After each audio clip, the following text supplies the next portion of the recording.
Ça va commencer.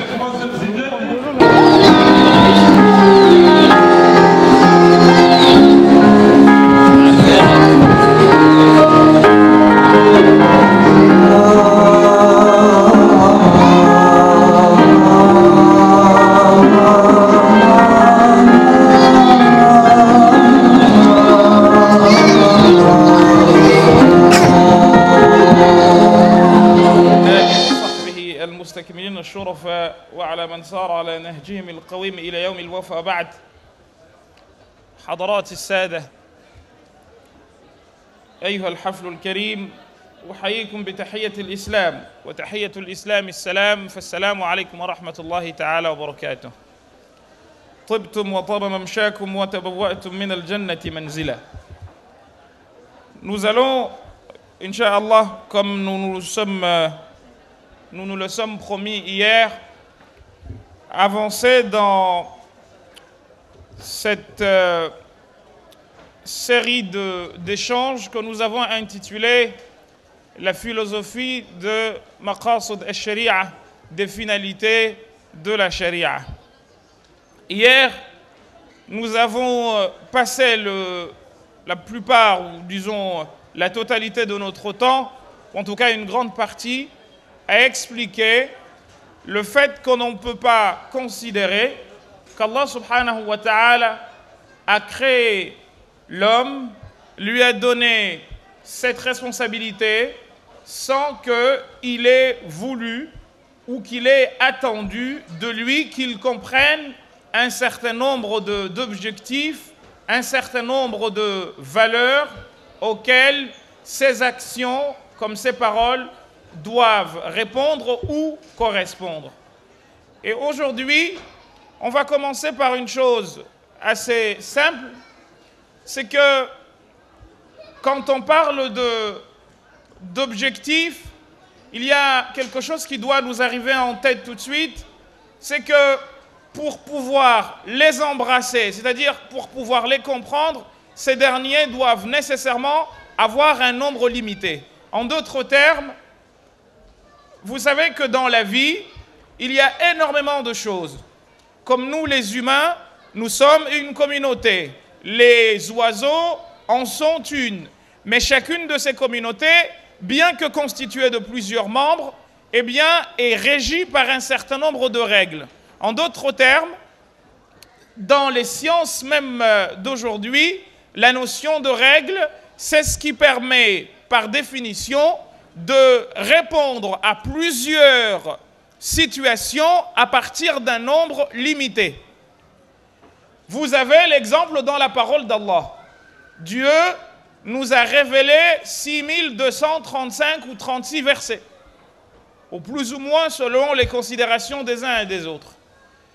Les situations auxquelles l'individu, un seul par exemple, qui vit ne serait-ce qu'un an, sont 1 milliard de fois supérieurs au nombre de versets constitutifs du Coran. Mais il lui est demandé de tenir compte, de se servir de ce nombre limité de versets pour parler ou pour traiter un nombre illimité de situations. On appelle ça en arabe « ijaz ». On condense pour ensuite pouvoir exprimer ou être appliqué sur un nombre incalculable de cas. Et l'exemple, vous le trouvez également dans les langues. Quand vous avez une langue donnée, il y a un nombre de vocabulaire fini. Vous prenez le français, par exemple, il y a à peu près 20 000 mots. Mais ces 20 000 mots recouvrent un nombre de sens illimité. Et au risque même de vous surprendre, on dit en linguistique que la phrase que l'on a utilisée hier, il nous est impossible de la redire aujourd'hui. Vous avez également le cas patent de ce qu'on appelle les chaînes de Markov, ou plutôt ce qui va de 0 à 9. Avec de 0 à 9, vous êtes capable de faire combien de nombres? Un nombre indéfini. On parle même de calcul astronomique. Et pourtant, c'est 0 et 9. Vous avez 10 chiffres pour constituer un nombre incalculable et illimité de cas. Eh bien, en fait, Cet exemple-là, vous le trouvez dans le Coran. Le Coran, un nombre de versets limité pour un nombre de cas illimité. La sunna du prophète sallallahu alayhi wa sallam, si vous prenez un livre comme celui d'Al-Hajar al-Asqalani qui s'appelle Bulugh al-Maram fi Adillati al-Ahkam, vous avez en tout 1500 à 1800 hadiths dans lesquels sont explicités, alors là on a le sahih, le da'if et tout ce que vous voulez, 1500 à 1800 hadiths traitant de normes. Mais c'est très peu par rapport au cas auquel un humain est exposé. Mais on vous dit quoi? On vous dit que à travers la raison que Dieu nous a donnée, eh bien il est attendu que nous utilisions celle-ci pour extraire de ce nombre de cas limités un nombre incalculable d'autres cas. Si nous avons compris cela, nous pouvons comprendre la nécessité qui a été celle des usuliyoun, des jurisconsultes, à partir notamment de l'imam Shafi'i, eh bien, de poser des règles qu'ils ont appelées usul. Et c'est pour cette raison que la définition de usul al-fiqh, c'est de dire quoi? Ma'rifatu adillati al-ahkam, ijmalan. C'est de connaître les preuves, ou plutôt les versets et les hadiths du prophète sallam pour faire simple, ainsi que ce qu'on appelle les ijma', etc., les autres bases du droit musulman ou de la législation musulmane, de manière globale. Et ensuite, étudier ce qu'on appelle halul mustafid. Qui est-ce qui va pouvoir aller au contact des textes pour en extraire des normes? Et enfin, wa kayfiyatul istinbat, et comment cela se fait-il? Comment extrait-on des normes? Cela, ces savants-là vont, en plus de cela, s'intéresser à quoi? S'intéresser, eh bien, à trouver le pourquoi du comment de telles normes, de telles recommandations, de telles interdictions.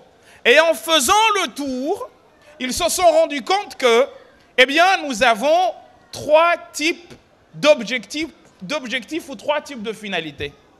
Vous avez les finalités que l'on peut qualifier de globales, dans lesquelles vous avez ce qu'on appelle al-kulliyatul khamsa, les 5 objectifs majeurs, qui relèvent de ce qu'on appelle ad-daruriyat. C'est-à-dire quoi? C'est-à-dire l'ensemble des choses sans lesquelles la vie n'est pas possible. Vous avez ensuite, toujours dans les objectifs globaux, ce qu'on appelle al-hajiyat. C'est-à-dire quoi? C'est-à-dire des choses qui sont complémentaires de celles-ci. Par exemple, nous disons dans les objectifs qu'il y a, et je vais y revenir, la notion de hifdhuddin. Ce que moi je traduis par la liberté de croire ou de ne pas croire. Même si on peut considérer aussi que c'est la protection de la religion, mais à condition que par la suite, et c'est ce que certains font aujourd'hui, rajouter parmi les finalités fondamentale, la notion de liberté d'expression ou ce qu'on appelle hurriyat at-ta'bir, comme des gens comme Cheikh al-Qaradawi et d'autres font. Eh bien, vous allez voir cela que le fait de croire ou de ne pas croire fait partie, ou en tout cas la liberté qui doit être garantie à celui qui a envie de pratiquer un culte donné, eh bien cette liberté-là, elle est fondamentale. Mais aussitôt qu'on vous dit cela, on ne vous a pas dit le reste. Qu'est-ce qu'elle hajiyat? Quelles sont les choses qui vont dont cet objectif ou cette finalité a besoin pour exister? Eh bien, nous avons besoin de quoi? Nous avons par exemple besoin de faire des ablutions pour être dans l'acte d'adoration.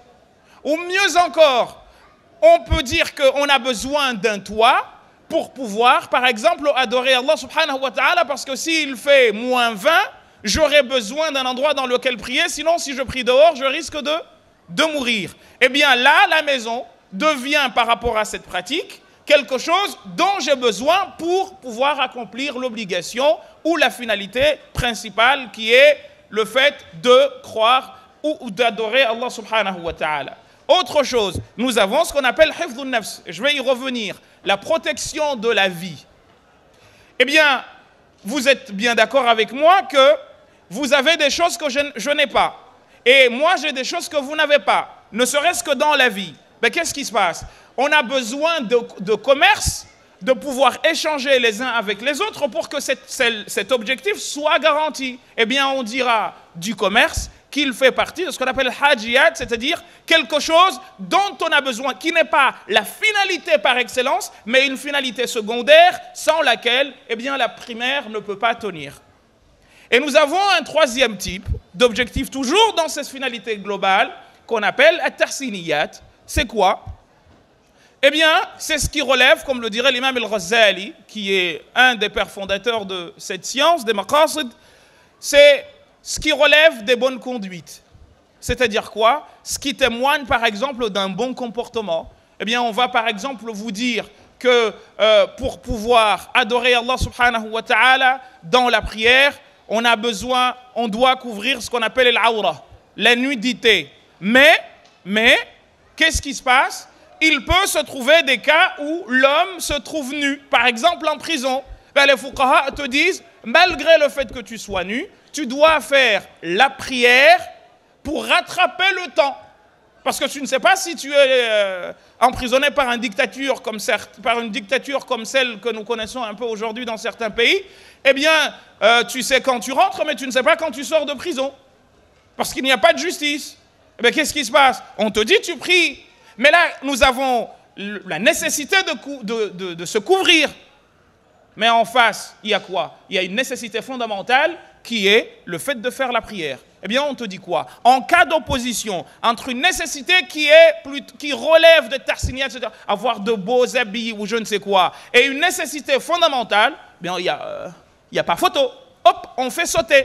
Par exemple, et c'est un cas que nous connaissons souvent, le fait de se protéger la nudité, ça fait partie également des choses qui sont très chères, qui nous sont très chères.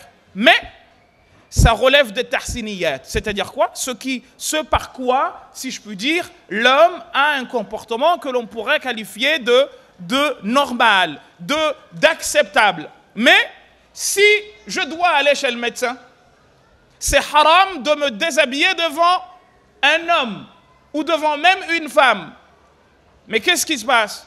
Je suis malade. En étant malade, qu'est-ce qui est menacé?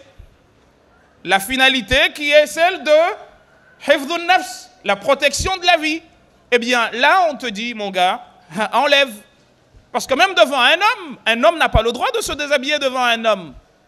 Mais, étant donné que tu dois te faire ausculter pour qu'on sache si tu es malade ou tu ne l'es pas, eh bien, qu'est-ce qui se passe?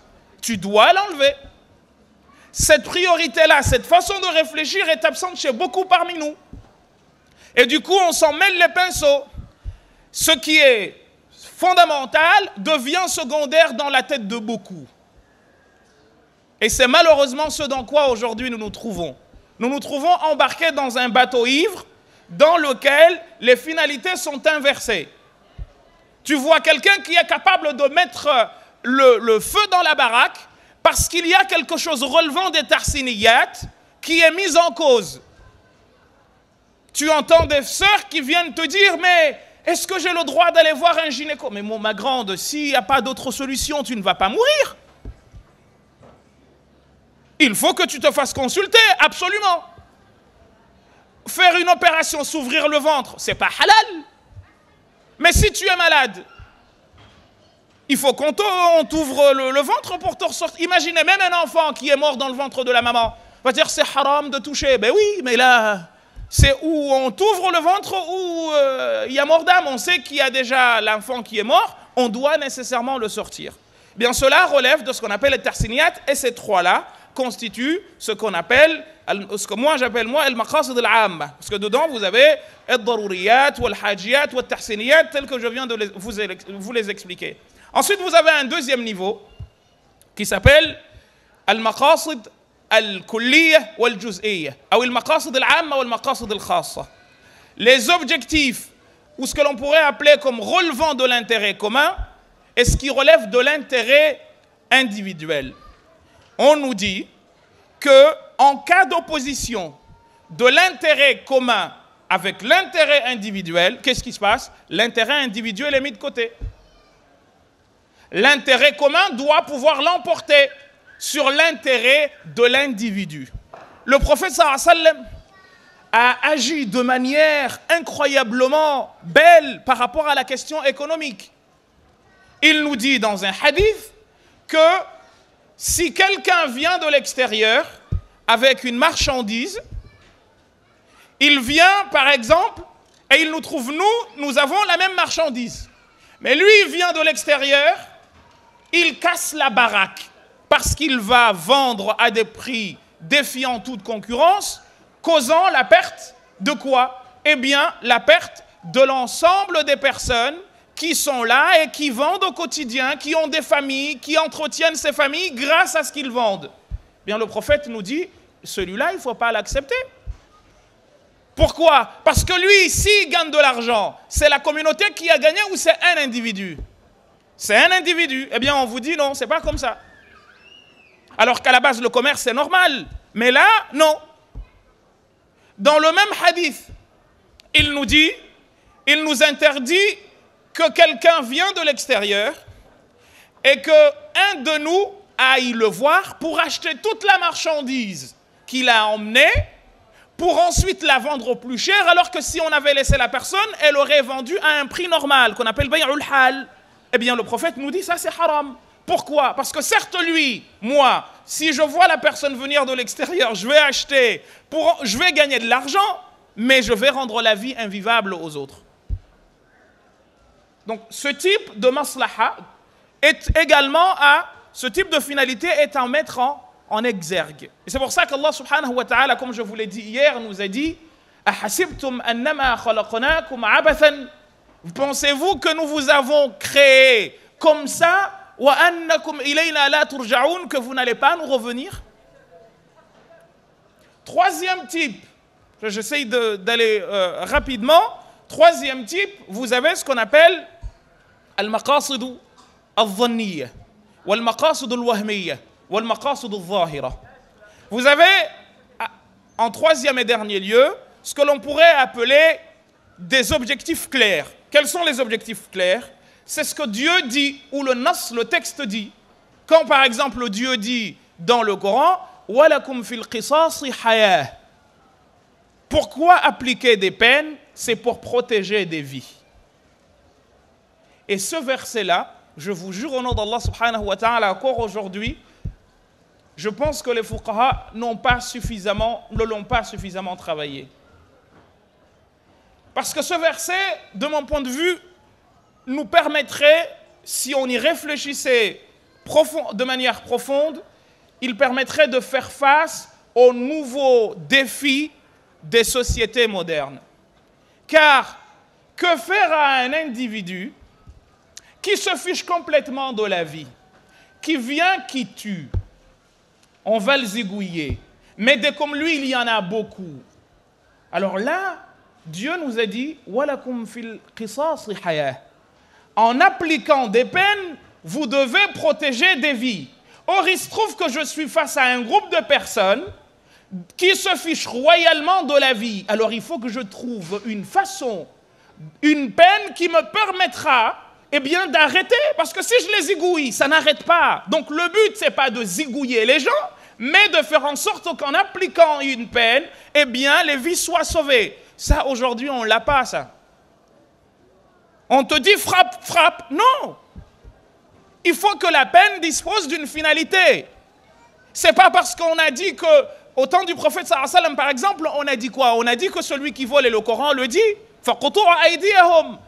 couper, trancher, amputer-les des mains. Mais moi, j'ai envie de vous poser une question. Au temps du prophète sallallahu alayhi wa sallam, quels moyens pensez-vous que les compagnons avaient de mettre fin à un voleur invétéré qui est kleptomane? La notion de prison n'existait pas. Peut-être qu'on peut penser, je ne sais pas moi, à une manière d'arrêter la main de fonctionner ou je ne sais quoi. J'en sais rien. Mais il faut que nous comprenions qu'au moment où cela a été proposé, il fallait qu'on leur propose quelque chose qui permettait d'arrêter la saignée. Mais aujourd'hui, on te dit non, non, non, non. En fait, il faut qu'on utilise la glaive, le glaive, l'épée, parce que c'est ce qui est dit. Mais le verset, il te dit, voilà, comme fil qisas hayah. Je dois protéger. Donc ça, on appelle ça maqsid zahir, c'est clair et net. Dieu nous a dit, c'est la raison. Le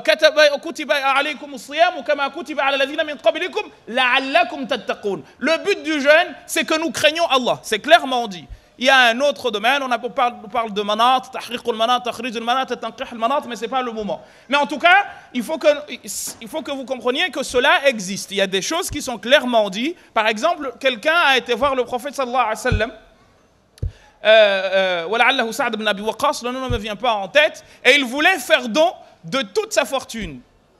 Mais le prophète sallam lui a dit, oh, il voulait donner le tiers de sa fortune. Le prophète sallam lui a dit, oh, attends, pourquoi tu veux donner ta fortune?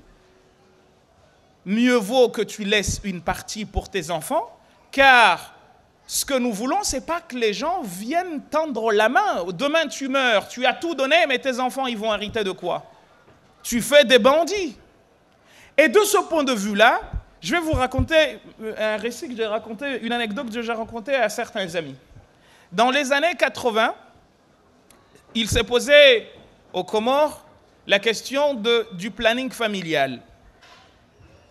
Le mufti de l'époque, Allah arhamhu, il était revenu de l'étranger et il a découvert qu'une femme avait accouché et avait tué le bébé. En fait, elle s'est fait avorter et le bébé a été tué. Et ensuite, il a été jeté dans un sachet près de la mer. La question a commencé à monter, subhanallah, etc.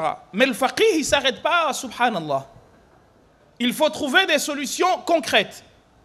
Et lui, qu'est-ce qu'il dit? Dans les années 80, au tout début, il dit on doit pouvoir légitimer l'utilisation des préservatifs. Les gens qui n'avaient pas de usul, qui ne savaient pas c'est quoi maqsad, ils ont dit, oh, subhanallah, il est en train d'interdire que les gens fassent des enfants. On dit, mais c'est pas comme ça qu'on raisonne. Maintenant, j'ai 3 péchés. Quels sont-ils ces 3 péchés? J'ai le péché de faire zina. N'est-ce pas? Haram. D'avoir des relations adultérines. J'ai, deuxième péché, le fait de se faire avorter. Troisième péché, de tuer. Quatrième péché que vous pourrez ajouter, le fait d'empêcher que des gens fassent des enfants. Eux, qu'est-ce qu'ils ont vu? Comme c'est le cas malheureusement de beaucoup encore aujourd'hui. Ils ont dit, subhanallah, Dieu nous a dit dans le Coran, وَمَا مِن دَابَّةٍ فِي الْأَرْضِ إِلَّا عَلَى اللَّهِ رِزْقُهَا. Toutes les bêtes rampant sur terre, Dieu en assure la pitance. وَلَا تَقْتُلُوا أَوْلَادَكُمْ خَشْيَةَ إِمْلَاقٍ. Ne tuez pas vos enfants par peur de pauvreté. نَحْنُ نَرْزُقُكُمْ. En fait, des fois, on se demande, mais les gens pensent que le Coran, on ne le connaît pas ou qu'on n'a pas lu ou quoi. Donc le faqih, il s'est arrêté, il a dit, moi je fais fatwa, on peut utiliser les préservatifs. Alors ça fait un tollé. Il reçoit des ordres de l'étranger, c'est souvent le cas en fait. Lui c'est les sionistes qui lui dictent, lui c'est la France. Même rengaine, hein, même depuis les années 30, c'est la même chose. Et en fait aujourd'hui ces gens-là sont en train de regretter parce qu'ils ont compris. Mais vous avez déjà insulté quelqu'un pour rien. Ils n'ont pas compris que le péché de faire zina, si vous lui rajoutez le fait d'avorter, de tuer, ben là on te dit quoi? Le prophète nous a appris à opter, à choisir entre ce qu'on appelle akhaffu ad-dararaini.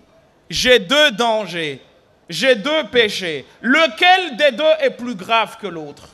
Eh bien, j'utilise le moins grave pour éviter le plus grave. Non, ça ne se comprend pas. Je dois tout prendre. Ben, on appelle ça le fiqh al-jahil. Ça, c'est la jurisprudence de l'ignorant. Et Cheikh Mohammed al-Ghazali, dans son livre intitulé As-Sunnah Nabawiyya bayna Ahl al-Fiqh wa Ahl al-Hadith, qu'il a publié à la fin des années 70, il disait Haoula'i ashabu al-fiqh al-badawi. Ce sont les gens disposant d'une jurisprudence montagnarde. Rasu qasih. Tu peux lui dire tout ce que tu veux, il ne comprend rien du tout. Et il va t'accuser de vouloir changer la religion d'Allah. Ya ibn al-halal. Là, je suis face à 2 situations. J'ai à choisir entre le danger, le moins dangereux, et le plus dangereux. Je fais quoi? Je ne t'ai pas demandé de choisir entre le cancer et le sida. J'ai un rhume et j'ai le sida. Je fais quoi? Je prends le sida ou je prends le rhume? Non, on ne comprend pas ça. Non, lui, il est acheté. Lui, il reçoit des ordres. Wallah al-Azim, c'est la même chose. Et aujourd'hui, ces gens-là, Wallah al-Azim, ils souhaiteraient qu'il soit vivant pour aller lui demander pardon. Mais il était même allé plus loin. L'imam al-Ghazali, par exemple, il est mort en 505, les amis. Hein, donc on a 1000 ans de retard. Hein. Qu'est-ce qu'il dit?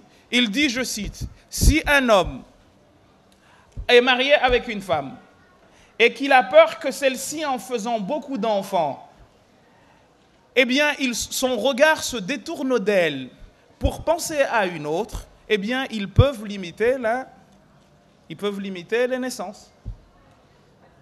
Mais, oh, subhanallah, al-azim, kafir, al-Ghazali. Mais le mouchkila, c'est qu'on ne voit pas que si cela ne se fait pas, eh bien, il va aller voir ailleurs. On ne s'imagine pas tout cela. Mais il s'est appuyé en plus sur un hadith du prophète sallallahu alayhi wa sallam, le hadith de Jabir. Le hadith de Jabir nous dit quoi? Kunna na'zil wal Qur'an yanzil. Nous nous abstenions de finir nos actes sexuels avec nos épouses au moment où le Coran descendait.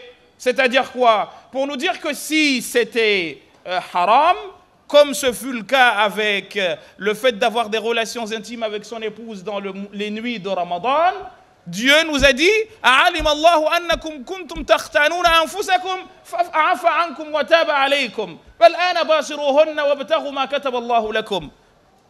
C'est parce que les compagnons pensaient que c'était grave. Et ils s'en voulaient de Omar ibn Khattab. Dieu a dit non, il savait. Donc là, on vous dit, Dieu savait. Le Coran a été révélé au moment où nous ne finissions pas nos actes intimes avec nos épouses. Al-Ghazali s'est appuyé là-dessus pour dire, attendez, il y a moyen qu'on fasse quelque chose. Mais là, aujourd'hui, tu sors ça, on te dit, non, lui, il reçoit maintenant les ordres de Poutine ou d'Obama. Si ce n'est pas Hollande. Et c'est toujours comme ça.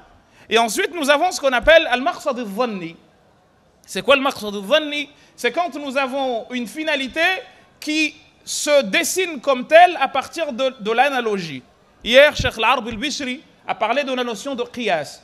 En fait, Shafi'i dit al-ijtihad huwa al-qiyas.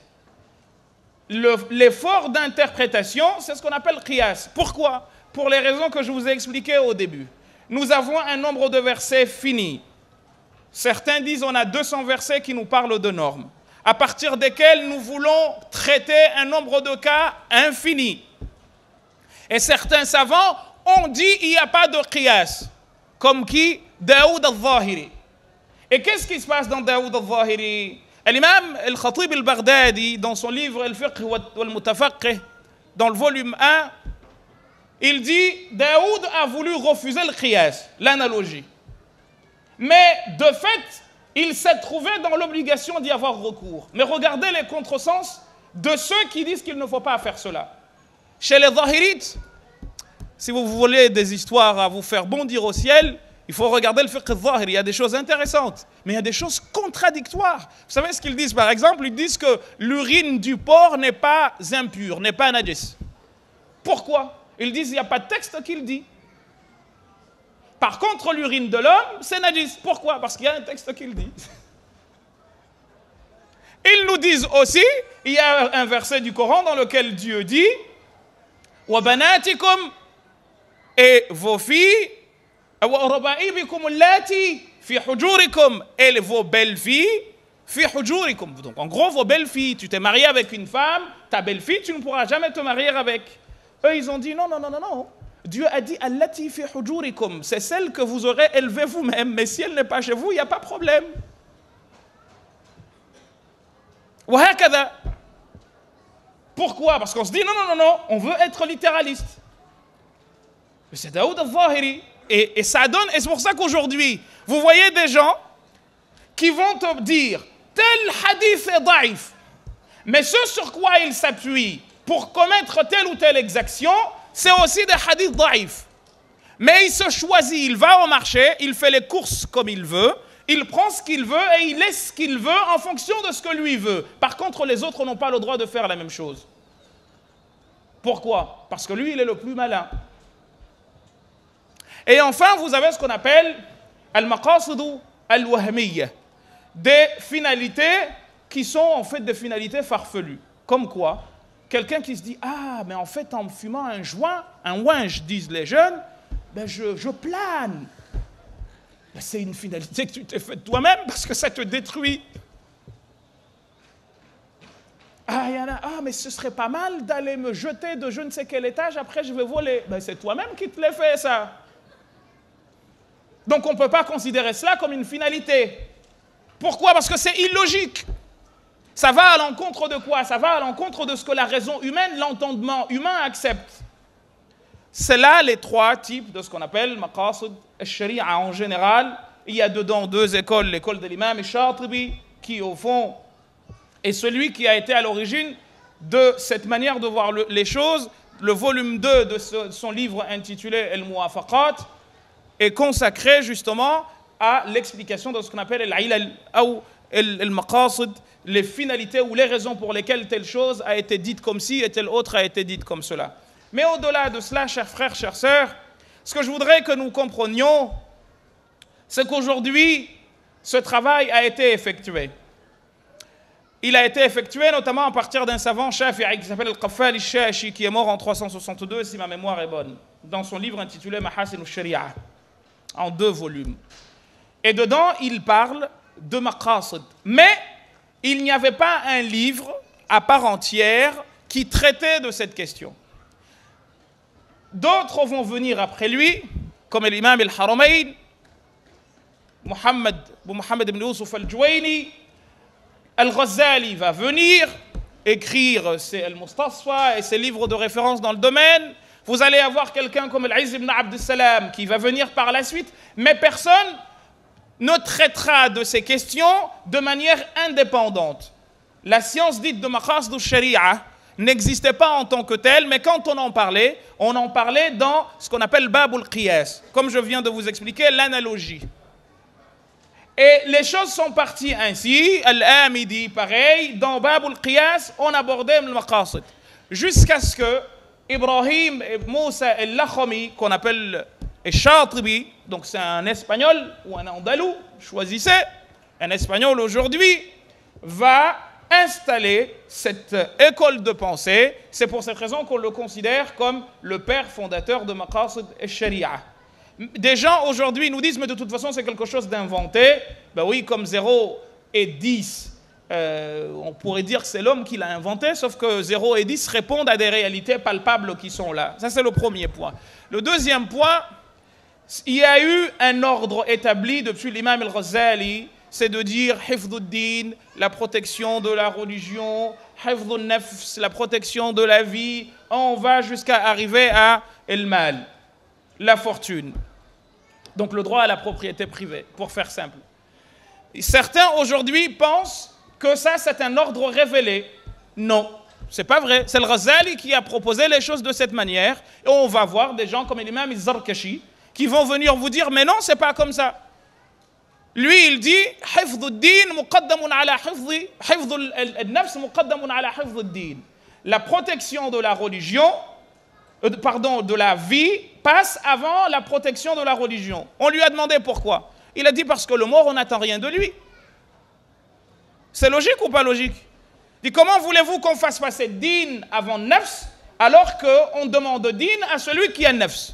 Celui qui n'est pas vivant, on peut rien attendre de lui, il n'est pas mukallaf. Et de cette manière, cette façon de présenter les choses, aujourd'hui considérée comme sainte, vous allez prendre des livres de usul al-fiqh dans lesquels les choses vont présenter A, B, C, si tu passes pas à ça, ça veut dire... Non. On est d'accord que ce sont des fondamentaux, mais l'ordre, c'est des hommes comme vous et moi, qui étaient très très forts, ce sont des génies, ont établi, mais entre eux-mêmes, ils ne se sont pas mis d'accord sur la façon de faire ceci et cela. Alors quand on raisonne comme ça, je n'ai pas de montre, donc je ne sais pas combien de temps il me reste, Farid, mon téléphone est déchargé, donc je ne regarde rien du tout, il faut que tu me fasses signe. Quand j'ai oublié ce que je voulais vous dire en plus. 5 minutes, on me dit? Bon, c'est de quoi faire des livres, mais... Allah, j'ai perdu le fil de ce que je voulais vous dire. J'aurais pas dû citer Farid. Naam, quand on parle de ces questions aujourd'hui, on nous rétorque en nous disant mais faites attention parce que vous êtes en train de réfléchir par vous-même. J'aimerais franchement que nous soyons clairs là-dessus. Le Coran, les textes du prophète ne veulent pas d'un idiot. L'islam n'a jamais voulu d'un idiot.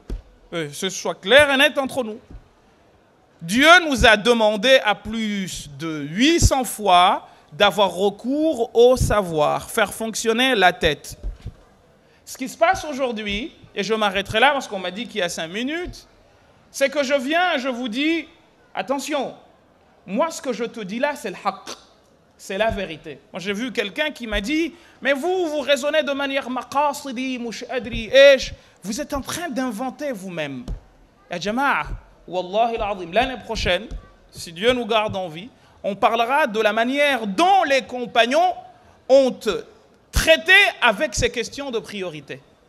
Et il y a des choses qui ne sont pas connues du commun des mortels, qui ne sont jamais dites parfois, je ne sais pas pourquoi, qui vous feraient tomber de haut quant à la façon dont on s'imagine que les choses sont figées.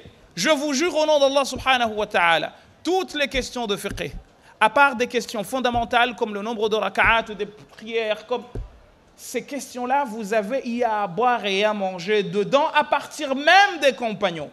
Mais le problème qu'on a, c'est qu'aujourd'hui, on vient, on vous dit, c'est rouge. Et l'autre te dit, c'est noir. Non, non, non, subhanallah, c'est comme ça. Mettez-les tous au défi. Autant qu'ils sont. On vous répond par une question, par une réponse, et la deuxième, elle est où? Et la troisième, elle est où? Et la quatrième, elle est où? Parce que c'est comme ça que les compagnons ont vécu. Et c'est pour ça qu'Omar ibn Abdul Aziz al-Amawi va dire Ma wadidtu an yattafiqa sahabatu rasulillahi ala shay. Je n'ai jamais voulu que les compagnons se mettent d'accord sur une chose. Pourquoi? Parce que je me retrouve face à la vie de Omar, de son fils Abdullah, et combien les deux ont divergé, Jama'a. Face aux avis de Ali ibn Abi Talib, et combien celui-ci a divergé avec Ali, avec Omar, plus de 100 questions fondamentales. À Abdullah ibn Abbas, il y a à boire et à manger. Et les écoles juridiques, au fond, elles sont nées de cette manière de voir les choses. Mais on vient, on te dit, Hadari, lui, il te dit telle chose. Ya Jama'a, qui est-ce qui est mort et qui a entendu qu'Allah a dit, Ya masha'Allahu alayk, toi tu as raison et les autres sont perdus. Qu'est-ce que j'aimerais que nous adoptions la position de l'imam Al-Sha'rani? Al-Sha'rani, qu'est-ce qu'il dit? Pour faire simple, il dit dans un livre dont je vous recommande la lecture, ceux parmi vous qui lisent l'arabe, intitulé Al-Mizan al-Kubra. Dans le volume 1, il fait à peu près 100 pages pour expliquer, c'est d'ailleurs le seul livre que j'ai lu en islam dans lequel l'auteur cite la bibliographie avant de faire quoi que ce soit. Il cite le nombre de livres qu'il a lus et je peux vous garantir qu'en lisant cela, tu te dis au-dessus c'est le soleil. Il a mis tous les livres sur la base desquels il a produit son livre Al-Mizan al-Kubra. Dans les 100 premières pages, il vous explique une chose très simple que je résume en 2 mots.